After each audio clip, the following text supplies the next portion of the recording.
Assalamualaikum warahmatullahi wabarakatuh.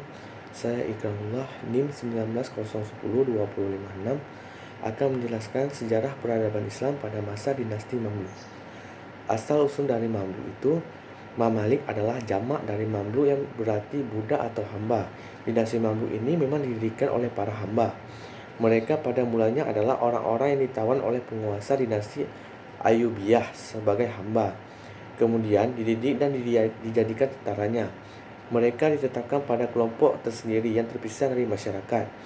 Pada masa pengusaha Ayyubiyah yang terakhir, Ali Malik Al-Asalih, mereka dijadikan pengawal untuk menjamin kelangsungan kekuasaannya. Dan mereka juga mendapat hak-hak istimewa di masa itu, baik dalam bidang ketenteraan maupun dalam bidang perolehan benda-benda. Di Mesir mereka ditetapkan di Pulau Raudah di Sungai Nil untuk menjalani latihan tentara. Dan karena itulah mereka dikenali dengan julukan Mamluk Bahari, laut, sehingga mereka dan kenteraan pada masa itu adalah tentara yang berasal dari suku Kurdi golongan. Mamluk ini berasal dari berbagai suku bangsa di wilayah Balkan, Asia Kecil, dan Transkonesiana yang sering disebut dengan suku bangsa Turki. Sehingga pemerintah mereka dinamakan Daulah At-Turk. Suku-suku bangsa Mamluk adalah Turkoman, Kurdi, Romawi, Turki, Circassian, dan Kaukasus. Di negeri asalnya, mereka adalah suku-suku pengembara yang hidup berpindah-pindah tempat. Di musim panas, mereka menempati suatu wilayah, dan di musim sejuk mereka mencari wilayah lain yang lebih sesuai, seperti terlihat pada gambar.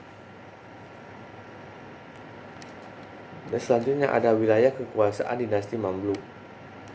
Dinasti Mamluk yang berkuasa pada masa ini disebut Bahri. Mereka kebanyakan berasal dari keluarga Turki dan Mongol. Mereka memerintah Mesir dan Suriah, dan kadangkala Jazirah Arab sehingga tahun 1382 Masehi, ketika Mongol menyerbu Suriah pada tahun 1260 Masehi.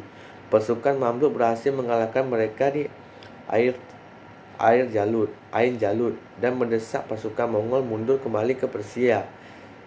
Inilah pertama kalinya pasukan Mongol dikalahkan dalam suatu pertempuran besar pemimpin Mamluk. Dalam pertempuran tersebut, Baybars kemudian menjadi Sultan Mamluk sesuai pertempuran. Baybars dan pasukan Mamluknya mengalahkan pasukan Salib terakhir pada tahun 1263 Masehi. Ketika itu terjadi pertempuran besar di Antioquia, dan pada akhirnya 16.000 tentara Kristen terbunuh, sedangkan ribuan penduduk Antioquia dijadikan budak. Dan selanjutnya ada sejarah pembentukan dinasti Mamluk. Ada negara Islam yang selamat dari kehancuran akibat dari serangan bangsa Mongol, baik serangan Hulagu, Khan maupun Timur Leng. Maka negeri itu adalah Mesir, dan ketika itu di bawah kekuasaan dinasti Mamalik. Karena negeri ini terhindar dari kehancuran, maka persambungan perkembangan peradaban dengan masa klasik relatif terlihat, dan beberapa di antara prestasi yang perintah dicapai pada masa klasik bertahan di Mesir. Proses berdirinya Mamalik dimulai dengan terbunuhnya Sultan Malik Al-Salih dari dinasti Ayyubiyah pada 14 Sya'ban 647 Hijriah atau 22 November 1249 Masehi, ketika mempertahankan Kairo dari serangan tentara Salib di bawah pimpinan Louis atau Raja Prancis. Kata Mamalik adalah jamak dari Mamaluk, yang artinya yang dimiliki, yaitu budak atau hamba sahaya. Kaum Mamalik yang menguasai Mesir sebagian besar berasal dari Kirasiat, Turkoman atau Mongol. Dinasti ini memulai berkuasa pada tahun 1250 sampai dengan 1517 Masehi. Ia terbagi dalam dua Mamalik, yaitu Mamalik Bahri yang berkuasa sampai dengan tahun 1382 Masehi dan Mamalik Burji sejak tahun 1382 Masehi sampai dengan tahun 1517 Masehi. Dinamakan dengan Mamalik Bahri karena semua budak-budak menjadi pengawal menepati Al-Ramdad di Sungai Nil atau Al-Bahri, dan dinamakan Mamalik Burji karena Sultan Kalaun menempatkan budak di di Banteng, Al-Burd, Kairo. Pangeran Said dikawinkan dengan putri Saifuddin Kalawi, sementara Said dinobatkan menjadi sultan, tetapi mertuanya memaksa turun tahta kemudian menggantikannya ketika Saifuddin Kalawun berkuasa. Mamalik Bahari tidak lagi memiliki figur yang dapat menandainya, bahkan jumlah mereka di kalangan militer semakin berkurang. Selanjutnya ada masa kekuasaan dinasti Mamluk. Negeri Islam yang selamat dari kehancuran akibat serangan-serangan bangsa Mongol, baik serangan Hulagu Khan maupun Timur Leng. Maka negeri itu adalah Mesir,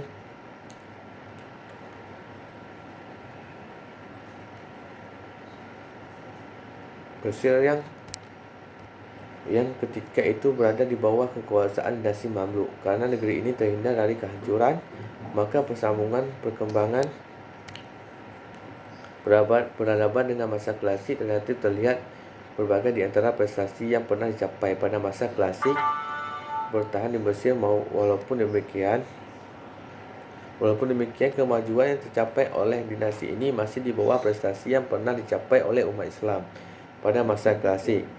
Hal itu mungkin karena metode berpikir tradisional sudah tertanam sangat kuat sejak perkembangan aliran teologi Asia. Mereka banyak memberi fasilitas inspirasi ke pusat-pusat peradaban Islam, yaitu yang pertama, periode kekuasaan Mamluk Bahari sejak berdirinya 1250 Masehi sampai berakhirnya pemerintahan Baibars tahun 1277 Masehi. Dan yang kedua, periode kekuasaan Mamluk Buruci sejak kekuasaan Saifuddin Kalawun berkuasa 1979 sampai dengan 1290 Masehi, sampai kerajaan ini dikalahkan oleh Bani Utsmani tahun 1517 Masehi. Kemudian ada pada masa kemajuan yang dicapai dinasti Mamluk. Dinasti Mamluk membawa warna baru dalam sejarah politik Islam. Pemerintahan dinasti ini bersifat oligarki militer, utamanya pada masa pemerintahan Mamluk Bahri. Sistem oligarki ini banyak mendatangkan kemajuan di Mesir. Para amir berkompetensi dalam prestasi karena merupakan kandidat sultan. Adanya kompetisi semacam ini memotivasi setiap amir untuk melakukan perubahan demi terjadinya suatu kemajuan di Mesir. Dan kemajuan yang dicapai dinasti Mamluk adalah sebagai berikut. Yang pertama ada bidang militer. Pemerintahan dinasti ini dilantik dari pengaruhnya dalam kemiliteran. Para Mamluk yang dididik haruslah dengan tujuan untuk menjadi pasukan bertempur. Kebijaksanaan pemimpin. Ketua negara atau sultan akan diangkat di antara pemimpin tentara yang terbaik, yang paling berprestasi dan mempunyai kemampuan untuk menghimpun kekuatan, walaupun mereka adalah pendatang di wilayah Mesir. Dan yang kedua ada bidang pemerintahan. Dalam bidang pemerintahan, kemenangan dinasti Mamalik atas tentara Mongol Anyan Jalut menjadi modal besar untuk menguasai daerah-daerah sekitarnya. Banyak pengusaha dinasti kecil menyatakan setia kepada kerajaan ini untuk menjalankan pemerintahan di dalam negeri. Yang ketiga ada bidang ekonomi. Dalam bidang ekonomi, dinasti Mamluk membuka hubungan dagang dengan Prancis dan Italia melalui perluasan jalur perdagangan yang sudah dirintis oleh dinasti Fahmiyah di Mesir. Sebelumnya jatuhnya Baghdad menjadikan kota Kairo sebagai jalur perdagangan antara Asia dan Eropa, dan menjadi lebih penting karena Kairo menghubungkan jalur perdagangan Laut Merah dan Laut Tengah dengan Eropa. Di samping itu,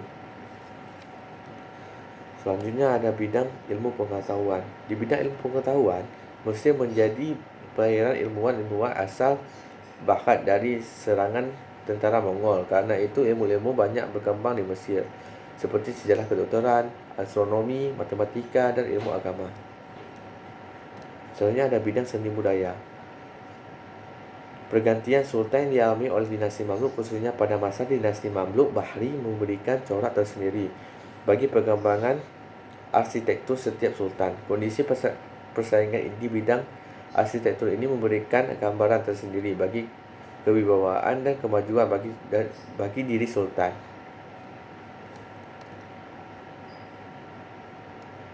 Kemunduran dan kehancuran dinasti Mamluk. Dinasti telah menorehkan tinta sejarah pemerintahan Islam dan memberikan sumbangan terhadap peradaban Islam dengan berbagai kejayaan yang pernah diraihnya. Namun demikian, sejarah mencatat pula bahawa banyak kerajaan yang mencapai puncaknya akhirnya mengalami kemunduran. Hal itulah yang dialami oleh dinasti Mamluk. Kejayaan yang diraihnya tertoreh sebagai warisan sejarah kejayaan Islam, sekaligus pengalaman pahit yang pernah terjadi dalam sejarah dinasti Islam akibat kehancuran yang dialami oleh dinasti ini. Para sultan dari Mamluk Burji tidak memiliki pengaturan cara mengatur, tidak pemerintahan kecuali latihan militer. Kenyataan menunjukkan situasi kelemahan yang dialami oleh dinasti ini berbesi makna, misalnya melarang mengimpor rempah-rempah dari India. Akibatnya harga rempah-rempah menjadi mahal. Apalagi kemudian ini dimonopoli oleh sultan. Ia juga memonopoli pabrik gula dan melarang kaum wanita keluar rumah. Sekian dari penjelasan saya. Lebih dan kurang saya mohon maaf. Assalamualaikum warahmatullahi wabarakatuh.